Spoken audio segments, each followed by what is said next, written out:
So what are the 8 steps to creating an effective internal communication strategy? Here we go.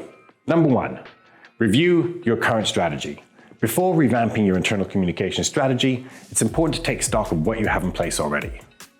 Evaluate your current IC strategy to identify its strengths and weaknesses.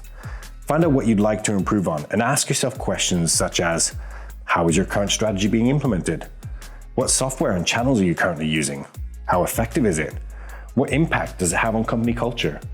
What are the biggest complaints you've been receiving about it? Answering these questions will give you a good baseline to start with. You can then build and improve on this with your new strategy. Step 2, define your audience. Before coming up with your internal communications plan, it's important to identify your audience. Most companies will make the mistake of grouping their employees into one large homogeneous demographic. Now, this is problematic as different divisions of your company will have different requirements for their communication channels. For example, your software development and sales team will have very different communication needs. Spend some time and segment your audience into different groups so that it's easier to give them what they need. Your content distribution strategy is key when it comes to internal communication. If you want to engage your employees with your content, make sure that your employees get the right information at the right time. And to do so, distribute your content based on your employees' role, expertise, and preferred language. Step number 3, set clear goals. It's important to have concrete goals and timelines in place to add structure to your planning process. Devise reasonable timelines for planning, ideation, and execution to set yourself up for success. Goals should lay out what you want your internal communication efforts to achieve. You can use the good old SMART formula. Your goals should be specific, measurable, attainable, relevant, time-bound. Step number 4, optimize content distribution. To help get content distribution right, think about what you want your employees to do with your content. This will help provide a better understanding of how to customize content to ensure it aligns with their roles and aspirations. Ask yourself questions like, what type of content is for internal consumption only? What type of content do you want your employees to share to their own social networks? This is where employee advocacy ties in with your internal communication efforts.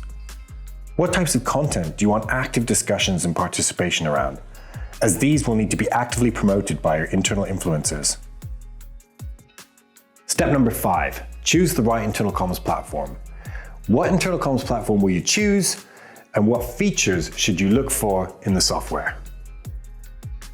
In a nutshell, the platform you're going to implement should allow you to do 3 key things. Encourage your employees to keep up with the company news, make internal communication fun for your employees, and measure the results.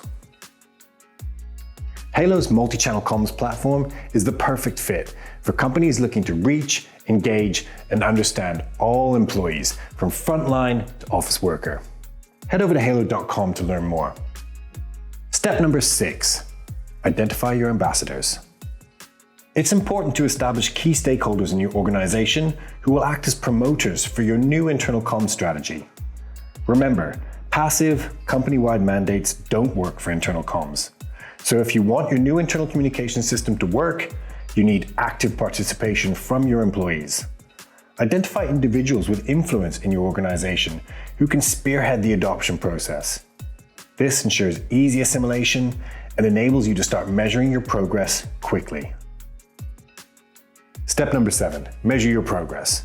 Now that you've begun to implement your new strategy, use the metrics you set up to evaluate whether your IC strategy meets the business goals that you established earlier or not, such as, are you increasing engagement? Have your employee referrals gone up?